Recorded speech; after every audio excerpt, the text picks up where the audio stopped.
안녕하세요. 신한은행 투자자산전략부 한범호입니다. 안은행님이라는 코너로 처음 인사드리게 됐습니다. 오늘 이야기를 드릴 주제는 인류의 기본 역사와 함께해온 기본적인 아이템, 금융경제의 기본, 화폐에 대한 이야기를 드리도록 하겠습니다.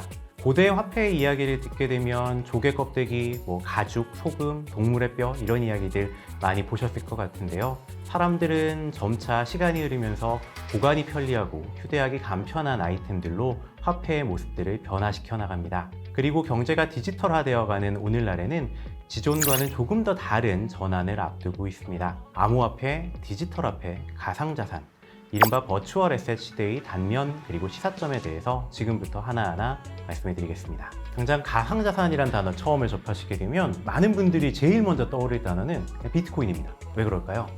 비트코인 시가총액이 1조 달러 넘어갔다는 이야기를 최근에 많이 들었고요.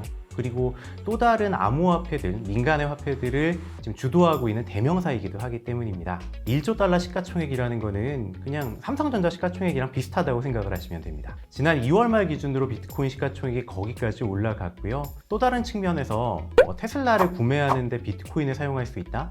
혹은 마스터카드 같은 데서 비트코인에 대한 시장을 열어두겠다? 결제 시장이 점점 늘어나고 있는 부분들도 비트코인에 대한 사람들의 관심을 환기를 시킵니다.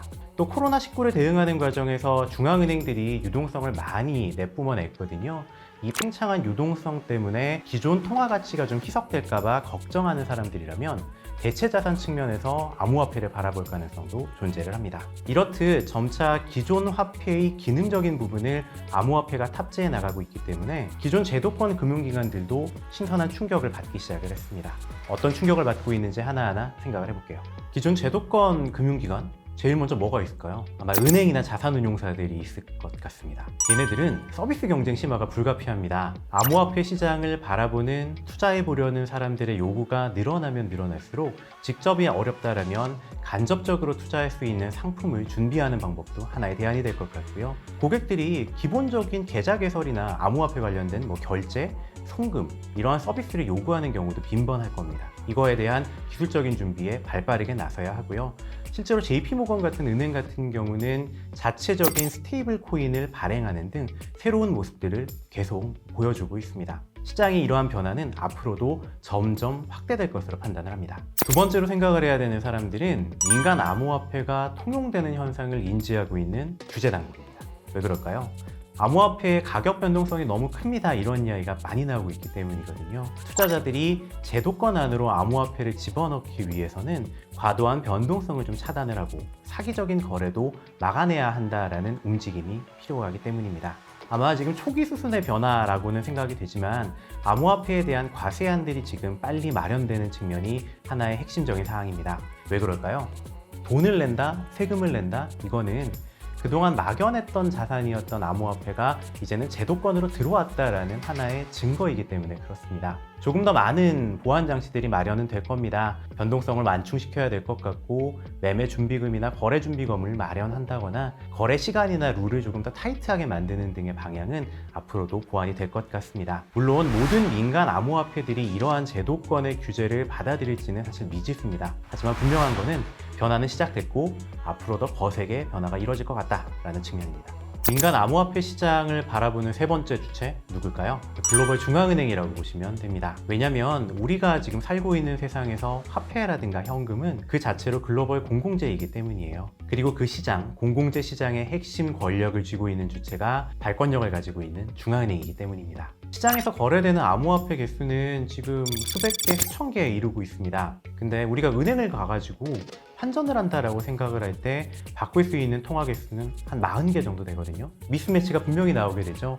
유엔에 등재되어 있는 국가 개수보다 암호화폐 개수가 수배 이상 많다. 이러한 이야기들은 중앙은행들의 위기의식을 매우 고취시킬 것으로 생각이 됩니다. 국제적인 측면에서는 여태까지 웬만한 상품 거래는 미국의 달러화 기반으로 결제가 형성이 되거든요. 근데 암호화폐가 좀 구체화되기 시작을 하면 지금과 같은 달러화의 헤게모니가 유지가 될까? 이러한 측면들도 중앙은행 입장에서는 도외시하기 어려운 주제라고 판단합니다. 중앙은행의 위기의식은 중앙은행의 행태 변화를 이끌어냅니다. 경제가 점점 디지털화되고 있고 현금 사용량이 감소하고 있고 또 비대면 소비도 급증하고 이러다 보니까 최근의 상황에서 중앙은행들의 대응 메커니즘은 점차 변화합니다. 이 가운데 공통적으로 거론되고 있는 단어들이 있어요. 중앙은행이 디지털 화폐를 발행할 거야, 이런 이야기들. 중앙은행의 디지털 화폐, 센트럴 뱅크 디지털 커런시, 약자로 CBDC 상용화 가능성이 그 단적인 예입니다. CBDC는 아마 비트코인과 같은 민간 암호화폐하고는 기본적인 차이점들이 존재를 합니다. 법정 통화로서 공신력이 담보가 되고요.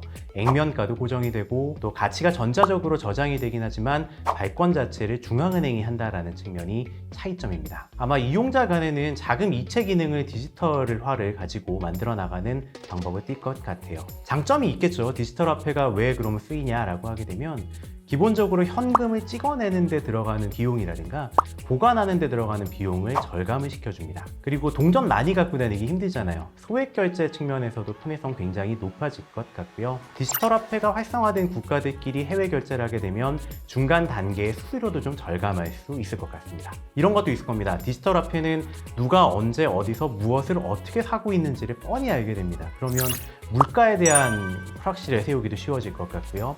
경제의 데이터를 구축하는 데의 정밀성도 높아질 겁니다. 또 지금처럼 경제가 위기에 닥친 상황에서 유동성을 공급해야 된다라는 상황에서는 현금의 하나만 유통되는 상황보다는 정책 효과를 조금 더 빠르고 다각적으로 기대할 수 있다라는 측면으로 디지털 화폐는 수면 위로 올라오고 있습니다. 이와 관련된 다양한 논의들은 아마 다음 기회에 또 다른 이야기를 드리도록 할 것 같아요. 하지만 CBDC에 대한 이야기들은 시장에서 계속 회자가 될 테니까 잊지 않으셨으면 좋겠습니다.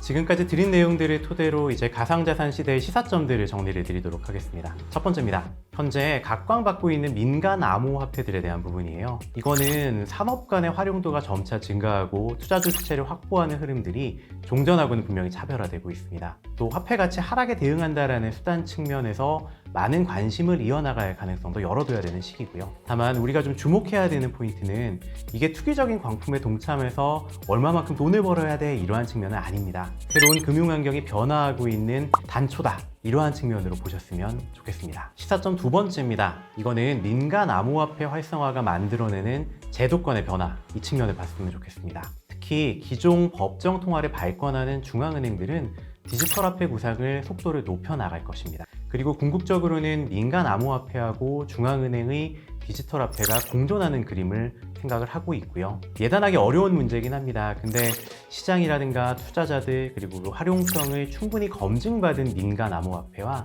그렇지 못한 민간 암호화폐 사이는 생존 게임이 좀 벌어질 것으로 생각을 하고 있습니다. 세 번째, 기존 통화 개념과 관리 영역이 분명히 변화하고 있지만 우리가 느껴야 되는 화폐라는 자산의 생명은 신뢰라는 점을 잊지 않으셨으면 좋겠습니다. 제도권은 이런 생각을 해야 됩니다. 화폐 가치 하락이라든가 통제력을 잃어버리는 상황은 방어해내야 됩니다. 그리고 가상자산 자체도 개인이라든가 공공의 금융 안정성을 획득해야만 투자자들이 비로소 믿고 인정할 수 있다라고 생각을 합니다. 지금까지 다소 좀 어려운 주제를 이야기 드린 것 같아요. 가상자산이라는 단어를 꺼내들었는데 인류의 역사하고 화폐는 떼놓을 수 없습니다. 그리고 시장의 변화는 굉장히 빠르고요. 우리가 신용카드라든가 모바일 결제를 지금 얼마나 빨리빨리 수용해 나가고 있는지를 생각을 하시면 좋을 것 같아요. 지금은 좀 거리가 있어 보이지만 디지털 화폐, 가상자산이 보다 빨리 우리 세상에 침투할 가능성을 열어두고 주목도를 잊지 않으시는 한 해가 되셨으면 좋겠습니다. 감사합니다.